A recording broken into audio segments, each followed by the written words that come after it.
Alright, what's up guys? This is Corey with the Dirt City Gym, and today we're back with another deck profile for y'all.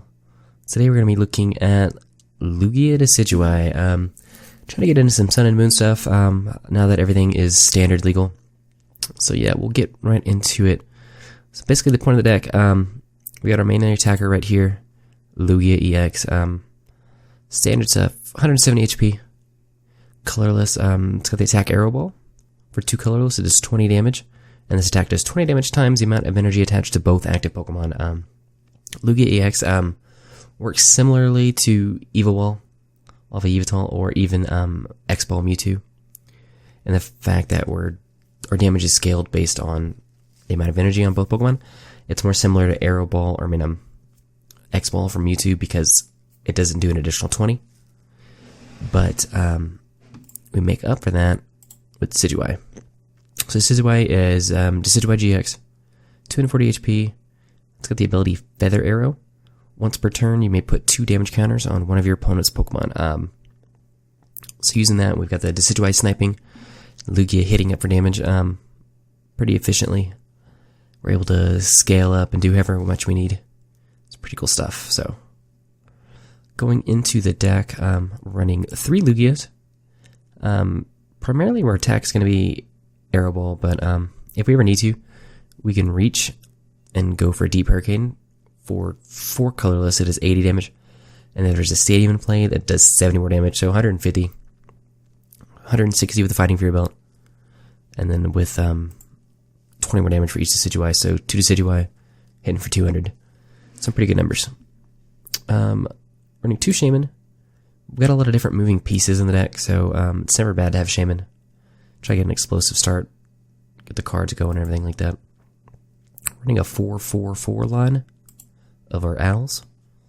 Again, basically, Feather Arrow is really why we have Decidueye. It's got the attack Razor Leaf for grass and 2 colorless. It does 90 damage. It's not great. There's a couple matchups where it might be relevant. Things like Lapras or some type of water box deck isn't bad to have. Also, it's got the attack Hollow Hunt GX for grass. Take 3 cards from your discard pile and put it into your hand. It's a really good resource management. Lets us get by with not running cards we might traditionally run in a deck because we have that option. Moving into the items and supporters. Just 1 escape rope, a little bit of maneuverability. We don't necessarily want to get Decidueye stuck in the active longer than we have to. We've got 3 Level Ball, which can help find us our Rowlets and our Dartrix, so we can work up to Decidueye as quickly as possible. 1 Revitalizer.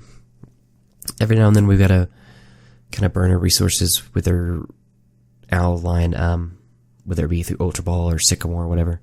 So Revitalizer's there to kind of let us get some of that stuff back. Running 4 Trainer's Mail. Just going to help us with our consistency. Help us find the cards we need, kind of when we need them.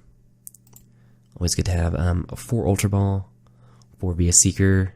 It's pretty the standard stuff. Running 4 Forest of the Giant Plant. Forest is really how we get as explosive and moving as quickly as possible. With Forest, all of our grass Pokemon can evolve up to their first turn. So we can go on turn 1, Rowlet, Dartrix, Decidueye. Kind of get past that, having to take multiple turns to get up to that stage 2. So really good stuff to have. Later game, it's not as relevant once we get our Owls on the field. And at that point, it's just Deep Hurricane bait from Lugia. So we can get that extra damage. We're running 1 Lily. It's a new supporter from Sun and Moon. So with Lily, you draw cards until you have 6 cards in your hand. If it's your first turn, you draw cards until you have 8 cards in your hand. Lily is one of those cards that it's really good, very situationally. Like early game, it can be work really well, especially on turn 1. Instead of having like Sycamore away, a hand that's got really good cards that you're going to need a little bit later, you can Lily conserve those cards in your hands while still drawing plenty of cards. And then late game, when an in isn't super beneficial to you, or you don't want to give your opponent a hand, or you don't have access to Sycamore, things like that, Lily's always good to have. Draw support's always good. Running 2 Lysander, standard stuff there, 2 in. We're also running 1 Professor Kukui. Kukui's another one of those interesting cards. It's very situational. Draw 2 cards. During this turn, your Pokemon's attacks do 20 more damage to your opponent's active Pokemon. Sometimes we might be missing an owl.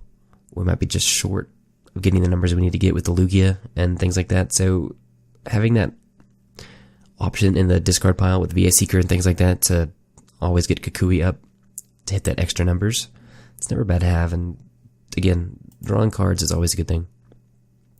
For Professor Sycamore, pretty standard stuff there. 2 Fighting Free Belt.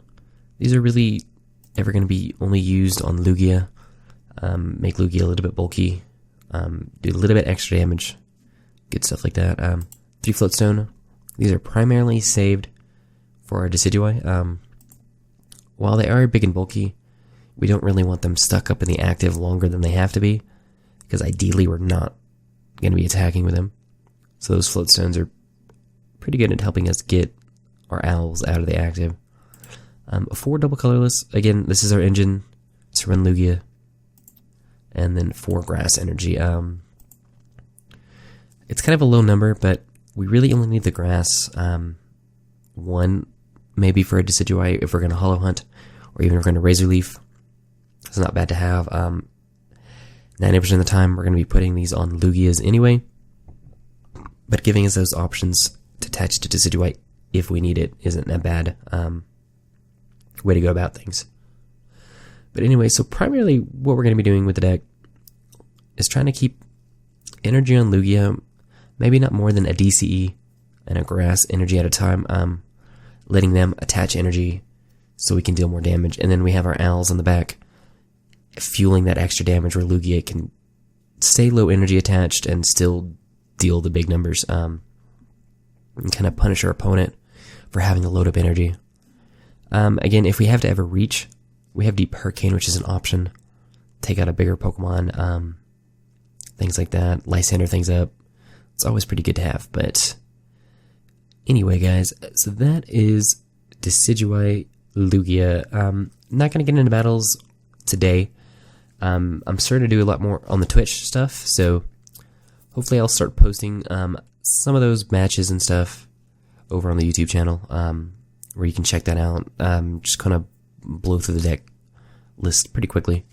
But other than that, that is it, guys. So let me know what y'all think about Lugia Decidueye down below. Give it a like, subscribe, comment, all that good stuff. And I will see y'all next time.